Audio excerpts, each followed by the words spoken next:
오늘 함께 나눌 하나님 말씀 여호수아 구약성경 여호수아 21장 43절에서 45절입니다.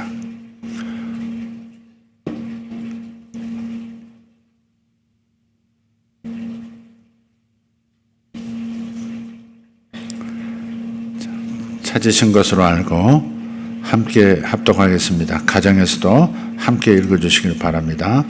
여호와께서 이스라엘의 조상들에게 맹세하사 주리라 하신 온 땅을 이와 같이 이스라엘에게 다 주셨으므로 그들이 그것을 차지하여 거기에 거주하였으니 여호와께서 그들의 주위에 안식을 주셨으되 그 조상들에게 맹세하신 대로 하셨으므로 그들의 모든 원수 중에 그들과 맞선 자가 하나도 없었으니 이는 여호와께서 그들의 모든 원수들을 그들의 손에 넘겨주셨음이니라. 여호와께서 이스라엘 족속에 가신 선하신 말씀이 하나도 남김 없이 다 응하였더라. 아멘. 아멘.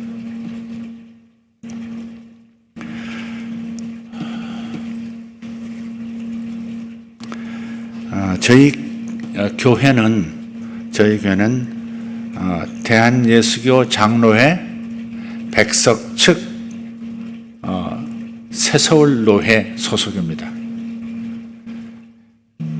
하나님의 교회는 다 똑같다 하지만 이 땅에 있으면서 저들이 신학한 바, 저들이 또 선택한 바 신학을 따라서 교단이 나뉘어져 있습니다. 신학적인 차이에 의해서 또 여러 가지 이유에서 교단은 나눠져 있어요. 감리교단, 장로교단, 침례교단, 성결교단 이렇게 나눠져 있죠. 그런데 장로교단도 또 여러 가지 이유로 인해서 또 여럿으로 나눠져 있어요. 대한예수교 장로회이지만 대한예수교 기독교 장로회도 있습니다.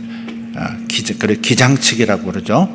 기장과 예수교 장로회, 기독교 장로회, 예수교 장로회. 좀 바깥 세상 사람들이 볼 때는 뭐 이렇게 복잡하게 나눠졌나 그런 생각을 하는데 저는 그렇게 생각해요. 신학적 선택이 다르면 굳이 갈등하면서 같이 갈 이유는 없다고 생각해요. 모두가 한 분 하나님, 한 분 예수님을 바라보고 있지만 그래도 오르는 산길이 좀 다르면 다른 방향에서 함께 뭉쳐서 가는 것도 갈등하지 않으면서 가는 것도 지혜라 그렇게 생각하는 사람입니다. 그래서 기독교 장로회가 있고 예수교 장로회가 있어요. 장로교단도. 그리고 이제 우리는 예수교 장로회인데 여기서도 교단이 달라요. 그래서 합동측이 있고 고신측도 있고 그리고 통합측도 있고 저희가 속한 교단은 백석측이에요. 옛날에는 합동정통이라고 했어요. 여러분 아시죠? 백석교단이에요. 이 교단에서 이 백석교단에서 우리가 서로 원활하게 관리하고 서로 친교할 수 있도록 교회끼리 지역끼리 뭉쳐 있는 것을 노회라고 해요. 우리가 대한민국에 속해 있지만 대한민국이 또 경상도, 전라도, 또 충청도, 강원도 이렇게 나눠지듯이 노회도 이렇게 나눠져 있는 거예요. 그러나 다른 노회지만 한 교단 안에 있는 거, 백석교단이라는 대한예수교 장로의 백석교단이라는 교단 안에 있습니다. 우리는 새서울노회입니다. 교회 수가 많아져서 분노회했습니다. 나눴습니다. 많아지니까 복잡하니까 또 나눠가지고 옛날 남서울노회였지만 지금 새서울노회로 이렇게 분가해서 지금 진행되고 있습니다. 우리 백석교단에 사무총장을 하시는 목사님이 있습니다. 저하고 나이도 또 같고 또 좋은 친구로 교단 안에서 노예 안에서 여지껏 사귐을 가져왔습니다. 근데 그 목사님을 제가 이 백석층 노회에 가입하면서 그 목사님과 친교를 나누기 시작했는데 어느 날 그분으로부터 정말 가슴 미어지는 간증을 하나 들었어요. 그분이 이 목사님이신데 장남이 있었는데 장남이 초등학교 6학년 때 백혈병으로 하나님 품으로 갔다는 거예요. 그 말을 듣는 순간에 그냥 가슴에 탁 이렇게 뭐가 이렇게 얹힌 것처럼 충격이 오는 겁니다. 그런데 그분 하시는 말씀이 그 다음 정말 마음에 또 한편에 또 미어지는 겁니다. 그 아들을 보내면서 하나님께서 은혜를 주셔서 지금 평안하고 전혀 고통을 느끼지 않고 오히려 하나님께서 그 아들을 받아주셨다고 하는 병에서 자유케 하시고 하나님 품으로 인도해 주셨다는 확신 속에서 너무나 감사하다는 거예요. 자신도 그렇거니와 사모님도 그렇다는 거예요. 하나님께서 그렇게 은혜를 주셔서 고통스럽지 않고 평안을 유지하고 먼 훗날 주님 앞에 설 때 내 아들을 다시 볼 수 있으리라는 약속 가운데서 감사하고 있는 거예요. 저는 그 말을 들으면서 잘 감당이 안 되더라고요. 그런 일을 안 겪어봤잖아요. 자식을 잃는 경험을 안 해봤잖아요. 생각만 해도 충격인데 이분들은 어떻게 겪었을까? 어떻게 이겨낼 수 있었을까? 저는 알고 싶더라고요. 어떻게 이룰 수 있을까?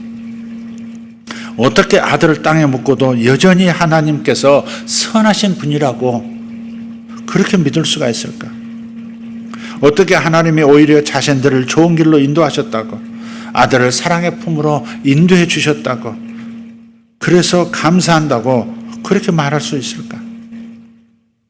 어떻게 지금의 결과가, 아들을 잃은 이 결과가 최선이라고 고백할 수가 있을까 하는 겁니다. 보통 사람들은 분노와 원망이 있을 것이고 실망과 절망이 그의 가슴을 채웠을 겁니다. 상처가 쉽지 않았을 거예요. 심지어 하나님을 향한 분노로 이글거리는 사람들의 말도 들려옵니다. 왜 내 아들을, 왜 내 딸을 데려갔느냐? 하나님이 살아있느냐고, 뭐가 선한 하나님이냐고, 그런 사람의 말들이 많아요. 그런데 무엇이 이 아버지로 하여금 이와 전혀 다른 고백을 하게 만들었을까? 그것은 명백합니다. 이 아버지는 하나님의 약속을 믿은 겁니다. 그 어머니는 하나님의 약속이 마음에 있었던 거예요. 예수 믿고 천당 갔다. 예수 믿고 낙원에 이르렀다. 이 말씀을, 이 약속을 선택한 겁니다.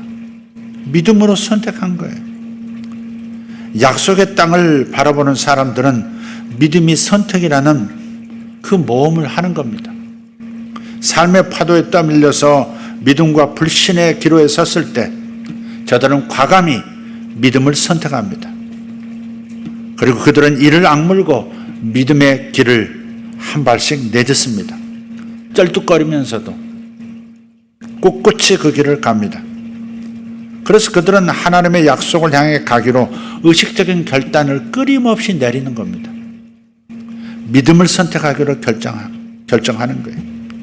오늘 본문 여호수아 이야기는 우리에게 그런 믿음의 길을 가라고 촉구합니다. 사실 오늘 본문을 가만히 보면 이 본문이야말로 여호수아의 중심 메시지라고 말할 수가 있습니다. 하나님은 반드시 약속을 지키시니 믿으라 하는 겁니다. 그것을 지금 얘기하고 있는 거예요. 오늘 본문을 제가 한번 다시 한번 읽어드릴게요. 여호와께서 하는 부분을 좀 귀담아 들으시고 뭐 하셨다, 이루셨다, 뭐 주셨다, 이것을, 이 동사를 기억하면서 들으시면 되겠습니다. 여호와께서 이스라엘의 조상들에게 맹세하사 주리라 하신 온 땅을 이와 같이 이스라엘에게 다 주셨으므로 그들이 그것을 차지하여 거기에 거주하였으니 여호와께서 그들의 주위에 안식을 주셨으되 그 조상들에게 맹세하신 대로 하셨으므로 그들의 모든 원수들 중에 그들과 맞선 자가 하나도 없었으니 이는 여호와께서 그들의 모든 원수들을 그들의 손에 넘겨주셨습니다. 여호와께서 이스라엘 족속에게 말씀하신 선한 말씀이 하나도 남음이 없이 다 응하였더라. 아멘. 이 서절은 여호수아의 핵심, 신학적인 핵심입니다. 이렇게 말하는 거예요. attention, 주목, 명심하세요. 가슴에 새기세요. 하나님은 약속을 반드시 지키시는 분입니다. 지금 이렇게 얘기하는 거예요. 이것이 여호수아의 목적이에요. 이 여호수아서를 쓴 기자는 이 요지를 확실하게 전달하기 위해서 하나님이 이렇게 말씀하셨는데, 이렇게 약속하셨는데 그 약속하신 대로 다 이루셨다, 그렇게 3번이나 힘주어서 말하고 있습니다. 43절에 여호와께서 맹세하사 주리라 하신 온 땅을 이와 같이 다 주셨으므로, 약속하신 대로 다 하셨다 그래요. 44절에 여호와께서 또 그 조상들에게 맹세하신 대로 하셨으므로 그래요. 45절에도 여호와께서 말씀하신 선한 말씀이 하나도 남음이 없이 다 응하였더라, 그렇게 정리합니다. 그래서 어떤 주석가는 이 마지막 구절에 깊은 감명을 받아서 자신의 여호수아 주석서에 이렇게 제목을 붙였습니다. 땅에 떨어지지 않는 말씀, 땅에 떨어지지 않는 말씀이라는 제목을 달았어요. 우리는 땅에 떨어지는 말들이 가득한 세상에서 살고 있어요. 약속들은 깨져나가요. 맹세는 공허하고 서약들은 철회되고 남발된 공언들이 있고 평생 사랑할게 말합니다. 우리 회사는 오직 고객들만을 위해 최선을 다할 것입니다. 죽음이 우리를 갈라놓을 때까지. 요란한 팡파로와 함께 입 밖으로 나가는 말들. 하지만 우리의 말은 11월의 낙엽처럼 쉽게 떨어집니다. 어쩌면 여러분도 공허한 약속들을 들을 만큼 들었을 겁니다. 그러나 하나님께는 그런 약속을 들을 수 없습니다. 사방에서 말들이, 약속들이 떨어지는 세상 속에서 하나님의 말씀은 유유히 버팁니다. 약속을 밥 먹듯이 어기는 세상 속에서 우리 하나님께서는 반드시 약속을 지키십니다. 시편 12편 6절에 그렇게 말씀합니다.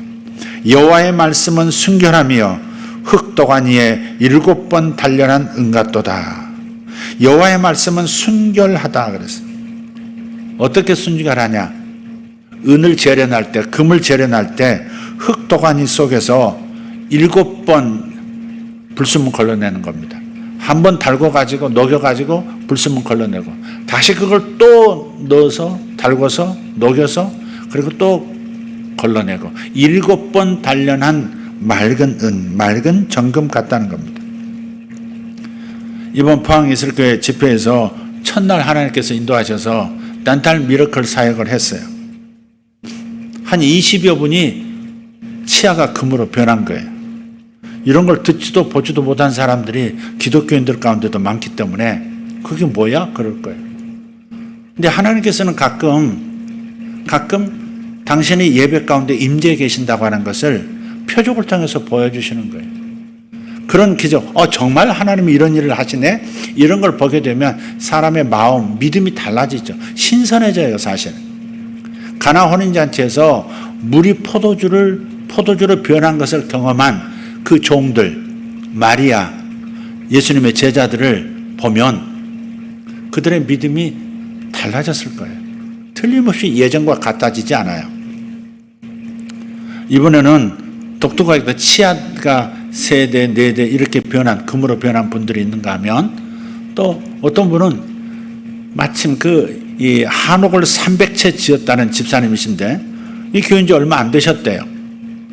그 부부 두 분이 이번에 임플란트를 하려고 옛날 썩은 이빨을 다 제거하고 그 비 공간에 구멍을 뚫고 나사를 박아놨어요.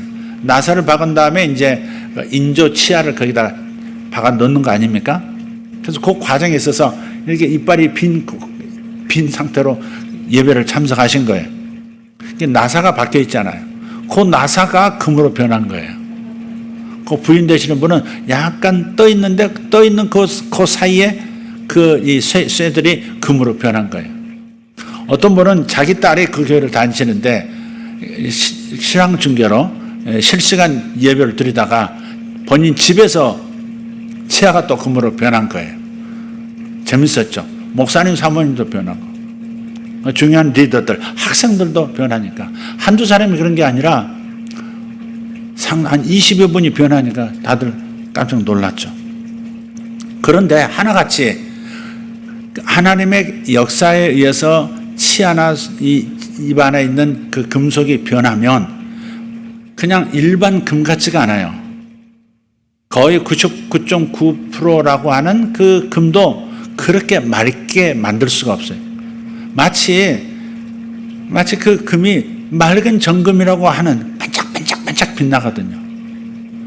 우리 성도들 가운데서 변한 분들 치아를 지금도 보면 반짝반짝 빛날 거예요. 매일 무슨 이 광택을 내는 것처럼 그렇게 보일 겁니다. 참 특이해요.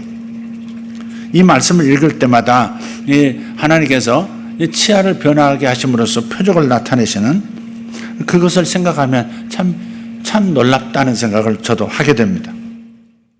근데 제 이빨은 한 번도 변한 적이 없어요. 저는 사역은 내가 하는데 제 이빨은 변하지 표적이 없어요. 여러 가지 이유가 있을 거라 생각해요. 우리 하나님께서는 언약을 지키시는 분이다 하는 것을 경험하는 겁니다. 그렇게 잠깐 길게 기도하는 것도 아니에요. 하나님 이곳에 계신 것을 믿습니다.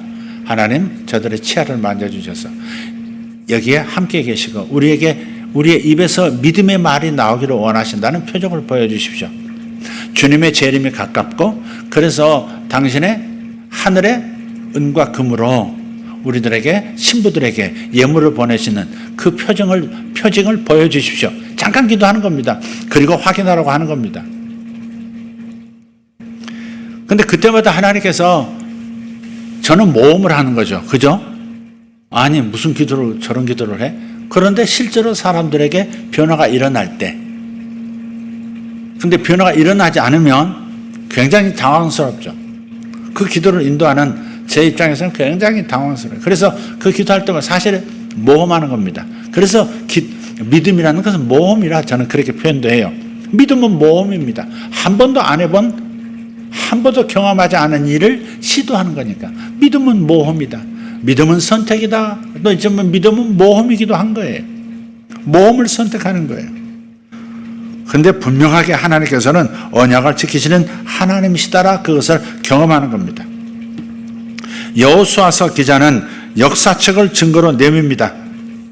창세기 12장 7절 말씀에 여호와께서 이스라엘의 조상들에게 맹세하사 주리라 하신 온 땅을 이와 같이 이스라엘에게 다 주셨으므로 이건 여호수아서 21장 43절인데요. 창세기 12장 7절에 이렇게 말씀하는 겁니다. 이것은 하나님께서 특별히 아브라함에게 주셨던 약속이었거든요. 근데 여호와께서 아브라함에게 나타나 이르시되 내가 이 땅을 내 자손에게 주리라 하신지라 그랬어요.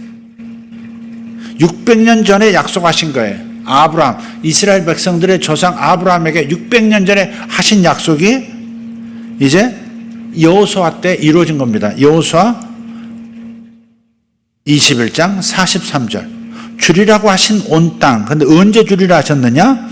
창세기 12장 7절에 아브라함에게 나타나셔서 이 땅을 내 자손들에게 주리라 하셨다. 주리라 600년 전에 하신 말씀이 600년 후에 완성되어 나타난 겁니다. 그런데 그 과정에서 그토록 오랫동안 이루어지지 않은 약속을 누가 믿었을까? 아브라함이 죽을 때 소유한 유일한 땅은요, 자기 부인, 자기 아내를 묻은 묘지뿐이요. 막벨라 굴 있죠? 그 묘지 땅밖에 없습니다.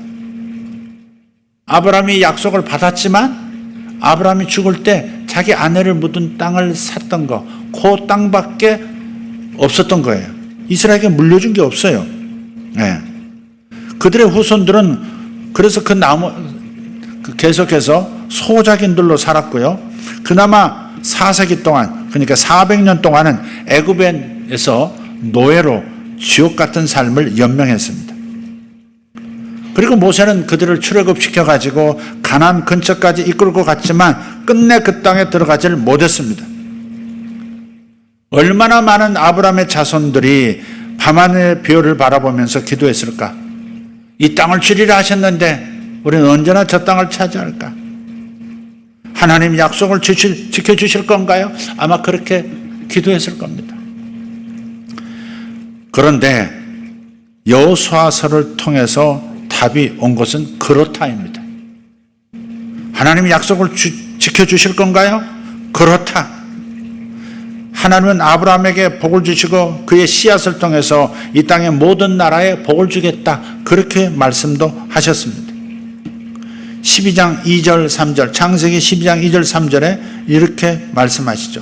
내가 너로 큰 민족을 이루고 내게 복을 주어 내 이름을 창대하게 하리니 너는 복이 될지라.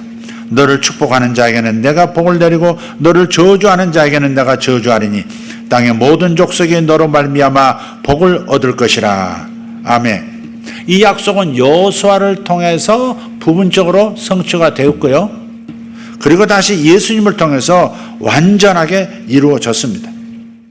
예수님 안에서 열국이 세계의 모든 나라들이 복을 받습니다. 예수님 안에서 모든 사람이 소망을 얻습니다. 예수님 덕분에 만인을 향한 구속의 가능성이 열렸습니다. 그래서 사도 바울은 고린도후서 1장 20절에서 이렇게 선포합니다. 하나님의 약속은 얼마든지 그리스도 안에서 예가 되니, 예란 말 아멘이 된다. 믿을 만하다 그 말이에요. 하나님의 약속은 얼마든지 그리스도 안에서 예가 되니라고 하셨어요. 그러니까 우리 하나님에 대해서 우리가 가질 이미지는 약속을 지키시는 하나님, 그 이미지를 굳게 새겨 가지고 있어야 해요. 사람들은 철석같이 약속을 해놓고도 까마득하게 잊어버릴 때가 있지만 하나님께서는 한 번 하신 약속을 끝까지 지키시는 분이십니다. 600년 전 아브라함에게 이 땅을 너희 자손에게 주리라 하신 그분이 그 약속을 받았던 아브라함이 지상에 사라지고 그 아들 이삭도 사라지고 야곱도 사라지고 12 후손들도 지파 족장들도 사라지고 수많은 세월을 지닌 다음에도 당신은 당신이 하신 약속을 잊지 않고 아브라함에게 하셨던 약속을 잊지 않고 그 후손들에게 그 땅을 그대로 주셨다. 그래서 히브리서 10장 23절은 약속하신 이는 미쁘시니라고 한 겁니다. 미쁘시니, 미쁘다 하는 말을 찾아보면 사전적으로는 믿음성 있다 그렇게 되어 있더라고요. 믿음성 있다. 무슨 말이냐? 약속하신 그 하나님은 믿을 수 있는 분이시다 그런 뜻이죠. 그 약속하신 이는 미쁘시다 한 겁니다. 그럼 이것이 중요할까? 하나님이 약속을 지키시는 분이라는 사실이 중요할까 하는 겁니다. 하나님이 신실하신 분이라는 사실이 우리에게 정말 중요한 것인가? 생각해 보세요. 여러분이 응급실에 누워 있다면 이것은 정말 중요한 겁니다. 여러분 가족이 길거리에 내앉은 상황이라면 그러면 이 말씀은 매우 중요한 거예요. 최악의 상황에서 우리는 선택을 내려야 합니다. 그 어려운 상황, 그 밑바닥에서 우리는 선택을 내려야 하는 거예요. 믿을 것인가 아니면 두려움을 받아들일 것인가. 믿음을 선택할 것인가 두려움을 선택할 것인가. 나 이러다가 죽는 거 아니야? 이것을 선택할 건가 아니면 병상에서도 나를 지켜주시고 나를 회복시키신다는 하나님의 약속을 붙들 것인가. 가난한 나를 부욕하게 하기 위하여 주께서 가난의 저주를 짊어지셨다고 하는 그 말씀, 그래서 믿는 우리로 하여금 부욕해 해주신다고 하신 그 약속의 말씀을 붙들 것인가 믿을 것인가 아니면 불안과 두려움을 선택해서 두려움 속에서 살 것인가 결정해야 되는 겁니다. 이것이 하나님의 섭리라고 내가 받아들일 것인가 아니면 우연의 연속이라고 무작위적인 그런 우연이라고 받아들일 것인가. 만사를 알고 다 다스리시는 하나님을 선택할 건가 아니면 하나님은 내 현실 속에는 안 계셔 무신론을 선택할 것인가. 우리 모두는 둘 중 하나를 선택해야 합니다. 약속의 땅이 나를 위한 약속의 땅이 있다고 믿는 사람들은 하나님의 약속을 믿기로 선택합니다. 그들은 칠흑같이 어두워 보이는 상황에서도 하나님께서는 뭔가 예비하고 계신다 그렇게 믿습니다. 찬송가 488장을 보면 이런 사람들의 고백과도 같은 글귀가 나옵니다. 이 몸의 소망 무언가 우리 주 예수뿐일세. 후렴에서는 구주의 소망 믿사와 내 소망 더욱 크리라. 구주의 소망 믿사와 내 소망 더욱 크리라. 인생의 어두운 밤에 우리는 무엇보다도 하나님의 언약의 시선을 고정해야 합니다. 인간의 그 어떤 위로의 글도 하나님의 약속만큼 우리를 지탱해 줄 수 없습니다. 가끔 그런 생각을 해봐요. 내 인생 마지막 때 하나님 앞에 서야 되는 순간이 왔을 때 그때 내 마음은 무엇을 생각할까? 결국 마지막 생각해야 할 분도 그분이고요. 그죠? 마지막 생각할 분도 그분. 물론 자식들을 한 사람 한 사람 불러서 유언의 말을 남길 수 있고 사랑한다고 말할 수 있고 아내에게 마지막 키스하면서 고마웠다고 사랑한다고 말할 수도 있지만 그러나 그들이 잠시 자리를 비워주면 결국은 홀로 남아 전능하신 하나님, 나를 위해서 십자가에서 죽어주신 그분과 마지막 대화하고 마지막 숨을 거둘 겁니다. 여러분 모두 그러실 거예요. 내가 이 세계에서 저 세계로 건너가는 것은 가족들이 해줄 수 있는 문제가 아니에요. 이 땅의 권세자가 내가 가진 부가 해결해 줄 수 있는 문제가 아니에요. 그래서 여러분이 응급실에 누워있을 때는 선택을 해야 한다. 그렇게 말씀을 드린 거예요. 믿음을 선택할 건가? 아니면 두려움을 선택할 건가? 하나님을 선택할 건가? 아니면 불신을 선택할 건가? 의심을 선택할 건가? 선택해야 하는 거예요. 그래서 그 어떤 사람의 글, 어떤 책도 하나님의 약속에 비할 바가 없다 하는 겁니다. 무게가 다른 거죠. 상실을 겪은 사람들에게 주시는 약속이 있습니다. 나중에 여러분 기록하셨다가 한번 찾아서 마음에 담으시기를 바랍니다. 상실을 겪은 사람들에게 주시는 약속, 시편 30편 5절입니다. 같이 한번 읽겠습니다. 저녁에는 울음이 깃들지라도 아침에는 기쁨이 오리로다. 조금 다르죠? 저녁에는 울음이 깃들일지라도 아침에는 기쁨이 오리로다. 그렇죠? 지금은 울면서 잠들지만 아침에는 기쁨이 올 것이다.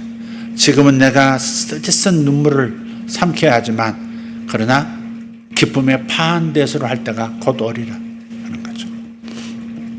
시편 34편 19절을 보면 공격을 당하는 사람들에게 주시는 약속이 있습니다.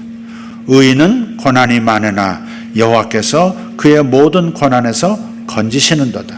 다시 한번, 의인은 고난이 많으나 여호와께서 그의 모든 고난에서 건지시는도다.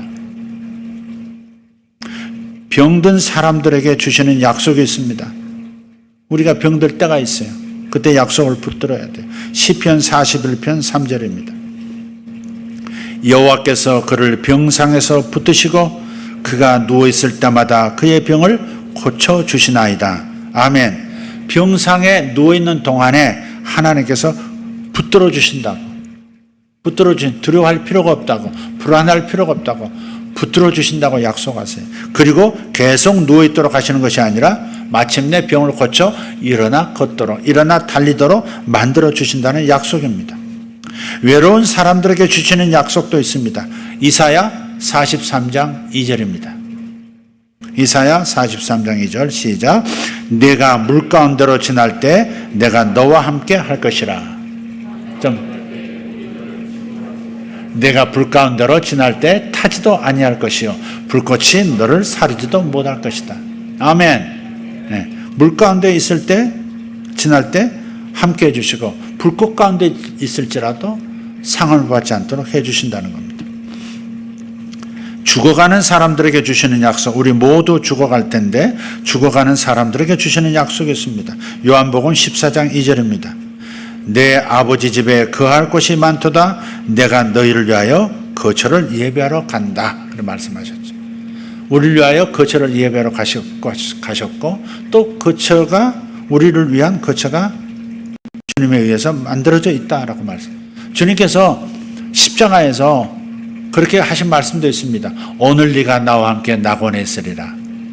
혹시 여러분이 마지막을 보내는 그런 시즌이 온다면 그때는 이 약속도 기억하시면 좋겠습니다. 네가 오늘 나와 함께 낙원에 있으리라. 할렐루야. 여러분, 이런 약속을 받는다는 게 얼마나 감사합니까? 네가 죽어서 다시 환생할 텐데 옆집 개로 변할 수도 있다. 네가 밟았던 지렁이, 그 지렁이처럼 네가 변할 수 있다. 얼마나 저주스러운 약속입니까? 교리입니까 이게? 그런 교리를 가진 종교에 자신의 영혼을 의탁한다는 게 얼마나 어리석습니까? 주님의 약속은 100% 사실이지만, 100% 진리지만 사실이 아니라 할지라도 얼마나 위대한 약속이고 얼마나 고마운 약속입니까? 네가 오늘 죽더라도 오늘 나와 함께 낙원에 가 있을 것이다. 얼마나 놀라운 약속. 네가 거처할 것이 지금 많다. 나를 믿는 자는 죽어도 다시 살게 될 것이다. 얼마나 위대한 약속입니까? 할렐루야. 얼마나 위대한 약속이에요. 영생을 주신다는 약속. 영원히 죽지 않고 불사의 부활의 몸을 가지고 영원히 주님과 함께 온 우주를 누린다고 하는 것을 생각하면 가슴이 떨립니다. 인간이 볼 수 있는, 여러분 뒷글에 적었습니다마는 인간이 육안으로 헤아릴 수 있는 별이 6,000개에서 9,000개 정도 된다 그래요. 그런데 이 9,000개의 별이라 할지라도 실제 별의 숫자에 비교하면 1해리분의 1이라는 겁니다. 공이 몇 개인 줄 아세요? 한번 세보세요. 뒷글 한번 보시고. 근데 그 모든 별들의 이름을 주님께서 다 붙이고 계신다는 거죠. 우리 이제 천문학자들이 이름을 붙인다는 게 겨우 이런 거예요. SQA-3017 이런 식으로 숫자로 암으로 이렇게 붙일 뿐이에요. 그러나 주님은 그 별들의 특성을 아시고 별들을 다 이름을 부르신다는 겁니다. 그 위대하신 하나님께서 지으신 우주, 낭비 아니라고 저는 믿어요. 지금 우리 태양계와 우리 은하계 일부의 별들을 지금 보고 있지만 가지도 못하고 겨우 소수의 몇 사람은 달에 잠깐 갔다 오고 화성 가겠다고 지금 몸부림하고 있는 중이고, 그런데 부활의 몸을 우리가 이루게 되면 하나님께서 만드신 이 어마어마한 광대한 우주의 모든 비밀들을 샅샅이 살피고 누릴 수 있는 기회가 우리에게 주어지는 겁니다.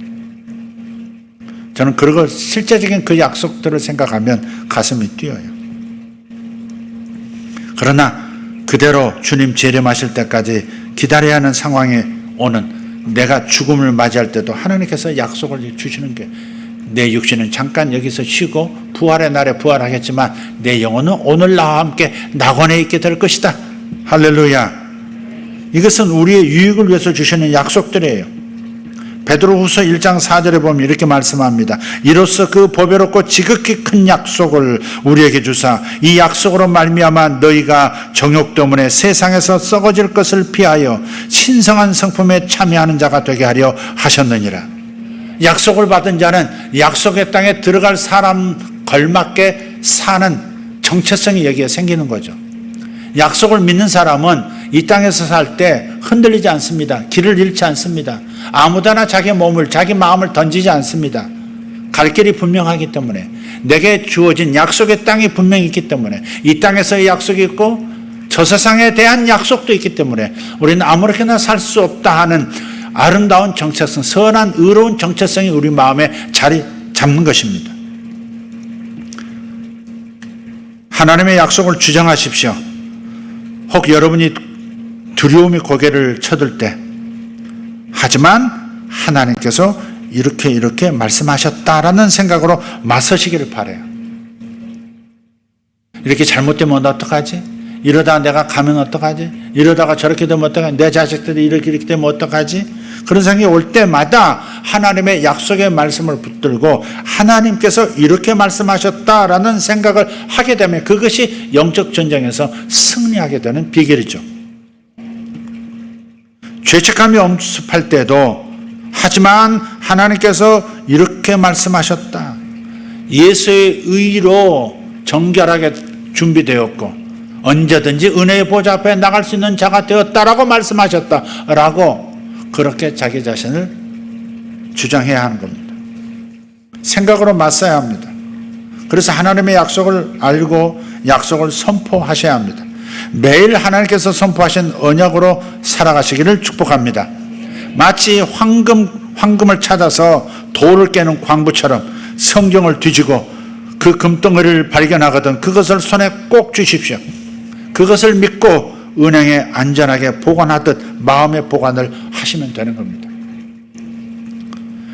포항이슬교회 집회하면서 사실 이런 일이 있었습니다. 사실 그분들이 올해 들어와서 굉장히 큰 시련을 겪으셨어요. 말도 안 되는 모함을 하는 한 사람이 성도들, 믿음이 약한 몇 성도들, 이제 막 교회 들은 몇 성도들을 선동해서 없는 사실이 있는 사실처럼 이렇게 바꿔가지고 굉장히 어려움을 끼쳤어요. 그 한 사람의 선동에 따라서 교회를 나간 사람들이 있어요. 그리고 나가서 끊임없이 그분들을 공격하는 겁니다. 그분이 너무 고통 속에 있다가 두 분이 저를 만나러 오셨어요. 한 달 전쯤 될 것 한 달 좀 더 된 것 같습니다. 서울까지 올라오셔서, 분당까지 오셔서 만나고 가셨어요. 나중에 마음에 큰 위로가 됐고 갈 길을 찾았다. 그렇게 말씀도 해 주셨습니다. 그리고 나서 이제 집회를 결정했고 집회를 다녀온 거예요. 그 교회는 그냥 교회만 하는 게 아니라 대안학교를 운영하고 계세요. 자기 주도 학습으로, 그러니까 선생님이 다 알아서 가르쳐주고 주입시키는 게 아니라 자기가 공부할 분량들, 내용들을 자기가 아침마다 결정해서 그것을 하루 동안에 해내도록, 그래서 모르는 것은 도와주고, 그런데 선생님도 도와주고 코칭을 하지만 서로 도와주는 거예요. 어떤 애는 국어를 잘하고 어떤 애는 과학을 잘하고 어떤 애는 수학을 잘하고, 그러니까 자기들끼리 서로 가르쳐주면서 알려주면서 자기가 부족한 걸 또 발견하고, 아, 내가 이 부분이 불확실하구나, 그래서 전달이 안 되는구나, 그래서 해결이 안 되는구나, 그걸 또 알게 되는 거죠. 하브루트 하듯이 그렇게 하는 거예요. 그런데 그 학교가 지금 1년 6개월 정도 지금 진행이 되었는데, 그런데 이번에 첫 번 고3 애들이 다 대학을 간 거예요. 한동대 2명, 또 명지대도 1명. 그래서 이 대안학교가 이제 조금 여러 가지로 이제 보통 학교에서 조금 좀 불편한 아이들이 오는 경우도 많죠. 공부가 좀 떨어지는 아이들도 오고. 그런데 그곳에 와서 기도를 계속하면서 계속 기도를 하면 하나님 지혜를 주시고, 기도하면 이제 마음이 안정되고 그러지 않습니까? 그렇게 하면서 애들이 자기 주도 학습으로 좀 공부를 해온 거예요. 그래서 검정고시 다 패스하고 1차로 지금 3아이가 대학에 지금 됐고, 그 다음에 또 2차로 지금 지인이를 포함해서 몇 아이들이 지금 서류를 넣어놓고 있는 중입니다. 그래서 그걸 보면서 그런 생각이 드는 거예요. 아, 눈물로 씨를 뿌리는 자가 기쁨으로 단을 거둔다고 하셨는데 하나님께서 저들의 미언을 세워주시는구나, 하나님께서 영광을 받으시는구나, 그런 생각이 들더라고요. 좀 훌륭하게 잘하시고 계시는 한 학생들이 한 30여 명 되는데 아주 잘하고 있어요. 믿음도 세워주고 공부도 세워주고. 이번 제가 집회가 있는 동안에 한 3일 동안 김영성 집사님이 저 영암에서 올라오셔가지고 허리도 아프셨, 귀도 좀 전번에 안 들리시고 그러셨는데 그런 몸을 이끌고 오셔가지고 다 완성을 하고 가셨어요. 그 영상 받으셨으면 한번 띄워 보내주시면 좋겠네요. 그런 분들, 그렇게 사랑으로 수고하고 애써서 섬기는 분들의 삶의 결과가 어떠할까를 저는 보고 싶다. 그런 마음이 가득해요. 그 교회가 이런 교회인데 얼마나 많은, 그 지역사회에서 얼마나 중요한 교회로 자리매김할까, 그걸 생각하면 가슴이 설레는 겁니다. 제가 가서 집회하면서 그냥 설교만 하고 오는 사람이 아니잖아요. 아침에 일어나가지고 씻기 바쁘게 빨리 교회로 가가지고 오전에 기도할 사람들 명단 한 10명, 한 20명 이렇게 기도하고, 또 점심 먹고 잠깐 쉬었다가 저녁 예배 드리고, 저녁 예배 끝나고 한 12시, 1시까지 또 기도해 주고. 그러니까 예언사역도 제가 해야 되잖아요. 그 그게 사실은 더 막 집중을 해야 되는 거예요. 한번 그 한 10명 정도 기도해주고 나면요, 계속 심력을 이렇게 쏟으니까 하나님의 음성도 들어야지, 그의 마음도 살펴야지, 어떻게 어느 장소에 어느 시점에서 이 약속의 말씀을 거기다 넣어줄까, 계속 머릿속으로 생각하면서 하나의 성령의 인도를 받으면서 하니까 한 10명쯤 20명쯤 하고 나면 그 다음에 한숨이 가슴이 아파요. 후, 한숨이 이렇게. 그래서 지치는 몸으로 가서 또 자고. 근데 이렇게 여러 가지로 힘들기도 하지만 그런 좋은 목회자들을 보면서 행복하고, 좋은 교회, 가능성 있는 교회를 보면서 미래를 그려보면서 또 행복하고 기대가 되고, 그게 또 낙이고 그런 겁니다. 물론 그것은 여러분을 향해서도 그렇습니다. 거기 가서 선교사님들을 몇 분들 또 봤어요. 자기 자녀들을 그 학교에 맡겨놓고 계신 분들이에요. 마다가스카르라고 하는 그 섬을 저는 이렇게 그 섬에 사역하시던 선교사님도 오셨는데, 저는 그 마다가스카르라고 하는 그 섬이 그 영화에서 디즈니랜드 영화에서 그냥 이쪽으로 가도 해변, 이쪽으로 가도 해변, 동서남북이 다 해변인 조그마한 섬으로 생각을 했어요. 근데 이번에 처음 알았어요. 아프리카 동남부에 보면 우리나라 한반도보다 훨씬 큰 섬이 하나 있는데 그게 마다가스카르더라고요. 그 큰 대륙 같은 그 섬을 코딱지만한 섬으로 생각하고 있었으니 제가 좀 무식한 거죠. 거기서 오신 선교사님. 20년 전에 제가 저를 찾아와서 기도받고, 그날 차를 몰고 가다가 성령 세례 받고, 그리고 신학교로 들어가고 목사가 됐고 선교사가 돼서 요르단에서 10년 이상 선교하시던 그분도 거기 와서 안식년으로 와 계신 것을 봤어요. 그런 분들을 볼 때 또 저들이 신실하게 끝까지 선교사로서의 사명을 감당하겠다고 저 하는 모습을 볼 때, 물론 저들에게 개인적인 예언도 해드렸습니다만은 기대가 되니까 또 후원도 하고 싶은 거예요. 그런 마음을 주세요.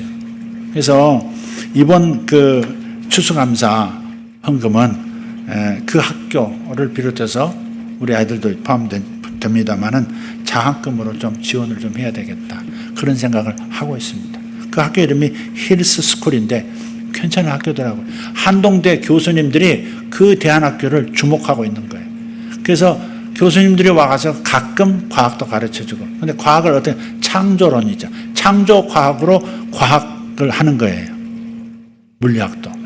지금 그렇게 하고 있더라고요. 그래서 한동대학에서 굉장히 주목하고 있고, 그리고 이제 그 학생들이 거기 와가지고 봉사하는 시간, 가르치는 시간들 그걸 하면 학점으로 인정하고 하는 제도까지 만들더라고요.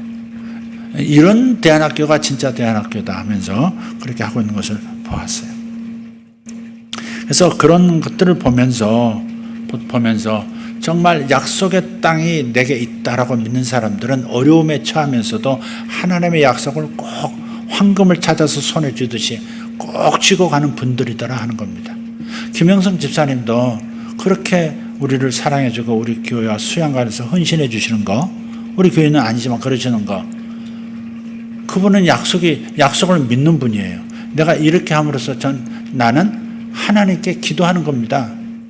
저는 그래서 제가 여기서 몸이 힘들어도 그래도 제가 은혜를 받는 까닭은 하나님께서 저의 이 헌신을 기도로 받아주실 것이기 때문에, 그래서 많은 사람들을 먹이고 월급 줄 수 있는 그런 건축업자가 되도록 해줄 것이라 믿고 자기는 봉사한다, 이렇게 말씀하시는 겁니다. 저는 그가 눈물로 씨를 뿌리고 기쁨으로 단을 거두는 것을 보고 싶어요.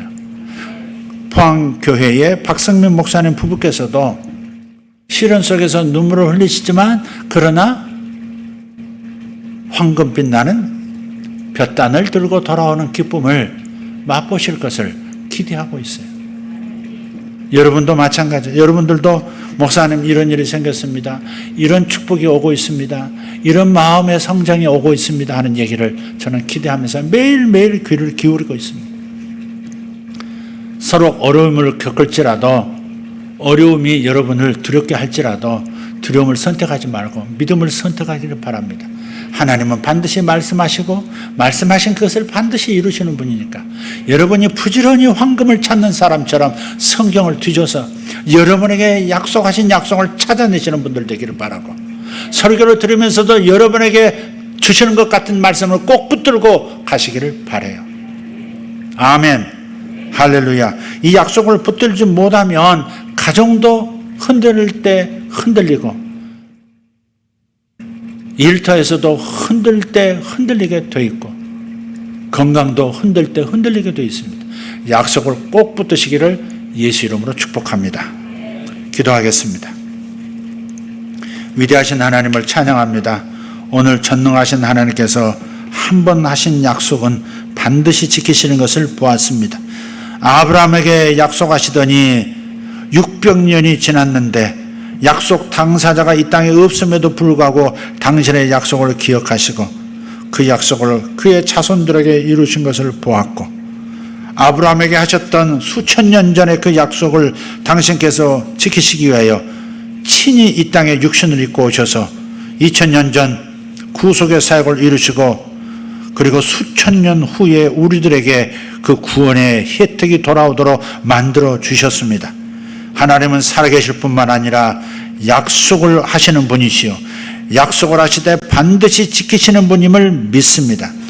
그 약속을 붙드는 것이 지혜임을 믿습니다. 어떤 경우에도 사람의 어떤 말보다도 어떤 위대한 사람의 약속보다도 우리가 의지할 것은 하나님의 약속인 줄 믿사옵고, 다시 한번 기본으로 돌아가 약속을 붙들고 약속을 신실하게 선포하며 간직하는 이들 되게 하여 주시옵소서. 감사드렸고 우리 주 예수님 이름으로 기도하옵나이다. 아멘. 아멘.